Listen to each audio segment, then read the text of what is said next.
Ta parole est une lampe à mes pieds, une lumière sur mon sentier. Psaume 119, verset 105. La méditation.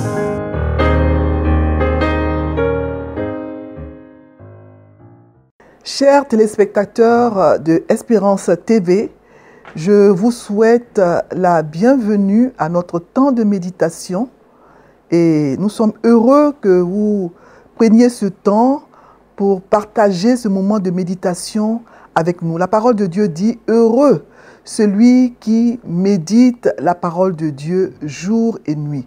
Vous êtes donc heureux, vous qui passez ce temps de méditation avec nous sur Espérance TV. Alors, nous allons lire le texte qui nous est proposé par le lecteur de la Bible en ce jour. En ce jour, donc, du dimanche 19 novembre 2023, le lecteur de la Bible, qui est le guide de méditation que nous utilisons pour lire la Bible chaque jour, nous propose un texte qui se trouve dans le Nouveau Testament, Philippiens 3, versets 12 à 21. Philippiens chapitre 3, les versets 12 à 21. C'est le texte qui nous est proposé en ce dimanche 19 novembre par le lecteur de la Bible. Et avant de le lire, nous allons prier et demander au Seigneur de nous éclairer pour que nous puissions bien comprendre sa parole. Nous prions. Seigneur, nous te disons merci pour ce temps de méditation que tu permets. Nous allons maintenant ouvrir ta parole pour la lire. Nous te demandons simplement, Seigneur, de nous aider à la comprendre. Seigneur, sans toi, nous ne pouvons rien faire. Rends-nous, Seigneur, disponibles. Rends-nous disposés à écouter ta parole. Fais taire en nous toute autre voix que la tienne. Parle-nous. Que ta parole tombe sur des terres fertiles sur lesquelles elle pourra porter du fruit. Merci, Seigneur, et bénis ce moment au nom de Jésus. Amen. Alors donc, le texte que nous allons lire est Philippiens 3, versets 12 à 21, et je vais le lire. Ce n'est pas que j'ai déjà remporté le prix ou que j'ai déjà atteint la perfection, mais je cours pour tâcher de le saisir, puisque moi aussi j'ai été saisi par Jésus-Christ. Frères, je ne pense pas l'avoir saisi, mais je fais une chose. Oubliant ce qui est en arrière et me portant vers ce qui est en avant, je cours vers le but pour remporter le prix de la vocation céleste de Dieu en Jésus-Christ. Verset 15. Nous tous donc qui sommes des hommes faits, ayons cette même pensée. Et si vous êtes en quelque point d'un autre avis, Dieu vous éclairera aussi là-dessus. Seulement, au point où nous sommes parvenus, marchons d'un même pas. Verset 17. Soyez tous mes imitateurs, frères, et portez les regards sur ceux qui marchent selon le modèle que vous avez en nous. Car il en est plusieurs qui marchent en ennemis de la croix de Christ. Je vous en ai souvent parlé et j'en parle maintenant encore en pleurant. Leur fin sera la perdition. Ils ont pour Dieu leur ventre. Ils mettent leur gloire dans ce qui fait leur honte et ils ne pensent qu'aux choses de la terre. Verset 20. Mais nous sommes citoyens des cieux, d'où nous attendons aussi comme sauveur le Seigneur Jésus-Christ, qui transformera le corps de notre humiliation en le rendant semblable au corps de sa gloire par le pouvoir qu'il a de s'assujettir toutes choses. Amen. Philippiens chapitre 3, versets 12 à 21. Alors, on pourrait donner comme titre à ce passage que nous venons de lire, « Courir vers le but ». L'apôtre Paul, qui en est l'auteur, compare ici la vie chrétienne à une course. On trouve aussi cette image de la course dans l'épître aux Hébreux au chapitre 12, verset 1. Une course dont le but est de remporter un prix. Et ce prix, c'est la vocation céleste de Dieu en Jésus-Christ, arriver à une pleine connaissance de Christ. L'apôtre Paul, dans ce passage, nous conseille 3 stratégies pour gagner la course. La première, on la trouve dans les versets 12 à 16. Il faut courir en ayant les regards fixés vers le but. Il reconnaît, lui l'apôtre Paul, qu'il n'a pas encore remporté le prix. Et pour y arriver, il court pour tenter de le saisir. Il va pour cela se plier à des règles. Il va s'astreindre à des privations. Il va avoir les yeux résolument fixés sur l'objectif qu'il s'est fixé sans se laisser distraire par ce qui est déjà passé. Il reconnaît qu'il n'a pas encore atteint la perfection, mais il fait des efforts. Il va s'astreindre à des règles et à de nombreuses privations. Parce qu'effectivement, il y a des efforts à faire dans la vie chrétienne. Parce que la vie chrétienne n'est pas de tout repos. 1 Pierre 1,5 le dit bien. Il dit, faites tous vos efforts pour joindre à votre foi la vertu, la science, etc. Donc, il ne faut pas se laisser distraire dans notre vie chrétienne par des choses inutiles. Nous devons toujours faire des efforts tant que nous serons dans ce corps de chair pour atteindre la perfection. Le chrétien doit être discipliné. Il doit se soumettre à de nombreuses règles. Discipline de vie, très important en tant que chrétien.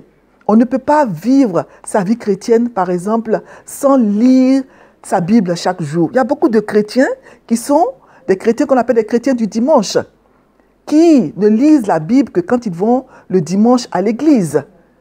Avoir vraiment cette habitude-là. Prendre l'habitude de lire sa Bible chaque jour. Prendre du temps dans la prière. Éviter de consacrer du temps à des choses vaines, inutiles, qui ne nous apportent rien, qui ne font que nous distraire. Éviter d'aller dans certains endroits. Éviter de lire certains livres, de regarder certains films, d'être en compagnie de certaines personnes. Nous devons être des chrétiens qui adoptent des règles de vie rigoureuses. Nous devons faire des efforts, chercher à mieux connaître le Seigneur pour mieux le servir, aspirer aux choses d'en haut, aimer les choses spirituelles.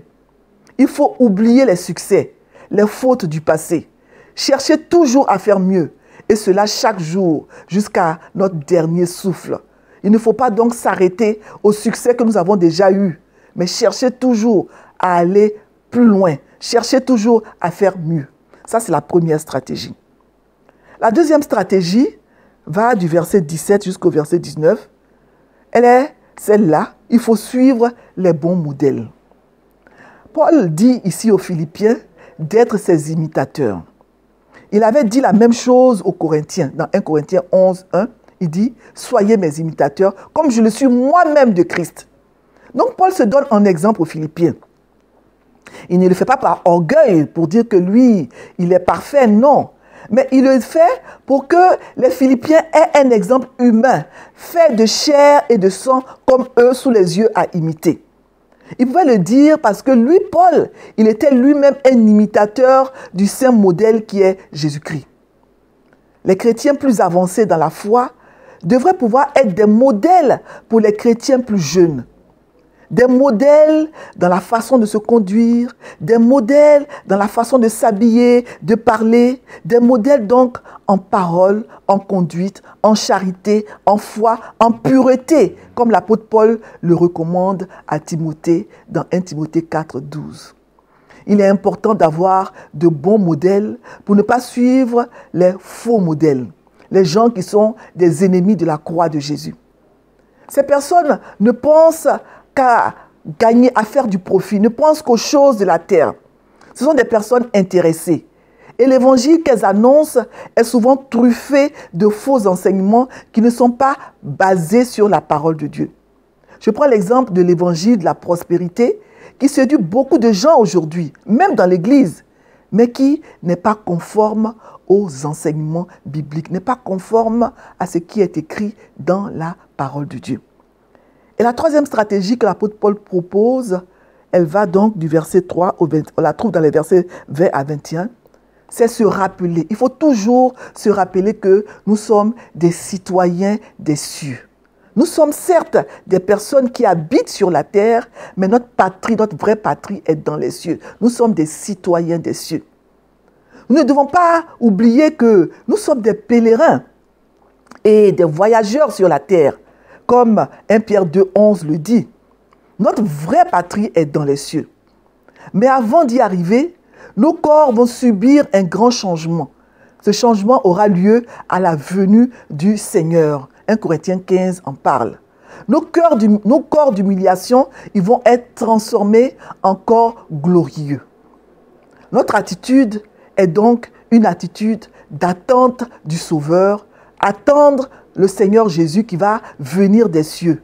Les cieux, nous appartenons aux cieux et nous devons donc avoir une attitude d'attente, sachant que nous allons aller dans les cieux qui sont notre vraie patrie. Alors, il y a différentes leçons, plusieurs leçons qu'on peut tirer de ce texte. Mais j'en ai retenu quelques-unes pour notre édification.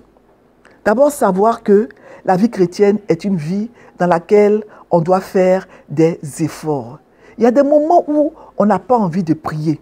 Il y a des moments même où on n'a pas envie d'aller à l'église. Mais il faut faire des efforts sur soi, des efforts justement pour vaincre la paresse. Parce que nous devons vraiment courir pour atteindre le but. Il y a un objectif que nous nous sommes fixés, que nous devons atteindre. Des efforts quotidiens, des efforts dans notre vie de chaque jour. Nous devons être des chrétiens disciplinés. La deuxième leçon, c'est que nous devons être des modèles. Des modèles pour les autres, comme l'apôtre Paul l'a été pour les Philippiens. Est-ce que nous sommes des modèles? Est-ce que nous sommes des chrétiens qui peuvent dire « Soyez mes imitateurs ». Des chrétiens dont les gens parlent, des chrétiens que les gens peuvent regarder, auxquels les gens peuvent vraiment s'identifier.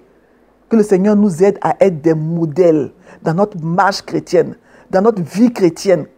Des personnes vraiment qui mènent leur vie chrétienne dans la droiture, dans la justice, selon les commandements de Dieu. On sait qu'on ne peut pas nous trouver dans tel endroit. On ne peut pas dire telle chose. Nous devons être des modèles pour les autres. Nous devons aussi toujours nous souvenir que nous sommes des citoyens des cieux, où se trouve notre vraie patrie. On est tellement plongé dans les problèmes de ce monde souvent, le travail, la vie de famille, toutes sortes d'occupations, qu'on oublie que notre vie sur cette terre, elle est passagère. Notre vraie patrie se trouve dans les cieux. Nous devons donc nous rappeler cela. Nous sommes des citoyens des cieux. Nous sommes des voyageurs sur la terre, des pèlerins. Notre vie sur terre, elle peut prendre fin à n'importe quel moment. Notre vraie patrie est dans les cieux et nous devons vraiment nous comporter en citoyens des cieux, des habitants de la terre certes, mais des personnes qui ont leur vraie patrie dans les cieux. Que le Seigneur nous aide à ne pas oublier cela et que nous puissions vraiment courir pour remporter le prix de la vocation céleste comme l'apôtre Paul nous le recommande. Amen. Nous allons prier. Père, sans toi nous ne pouvons rien faire. Nous avons lu ce passage de Philippiens 3, versets 12 à 21, où ton serviteur, l'apôtre Paul, nous fait beaucoup de recommandations, plusieurs recommandations. Nous aimerions te demander, nous te demandons de nous aider à les mettre en pratique. La vie chrétienne, c'est une course. Et un athlète qui court s'astreint à de nombreuses obligations. Beaucoup de choses qu'il ne fait pas. Il a une règle de vie, une discipline de vie rigoureuse. Que nous puissions nous aussi être des chrétiens rigoureux dans leur vie chrétienne, dans leurs choix, dans leurs distractions, dans leurs occupations. Que nous puissions courir chaque jour de notre vie de façon à remporter le prix de la vocation céleste en Jésus-Christ. Oui, nous sommes des étrangers et des voyageurs sur la terre. Pardonne-nous de l'oublier souvent. Que nous puissions nous comporter comme des citoyens des cieux, des gens qui savent que leur vraie patrie est dans les cieux. Béni sois-tu, Seigneur, et aide-nous à mettre ta parole en pratique. Au nom de Jésus. Amen. Ta parole est une lampe à mes pieds, une lumière sur mon sentier. Psaume 119, verset 105. La méditation.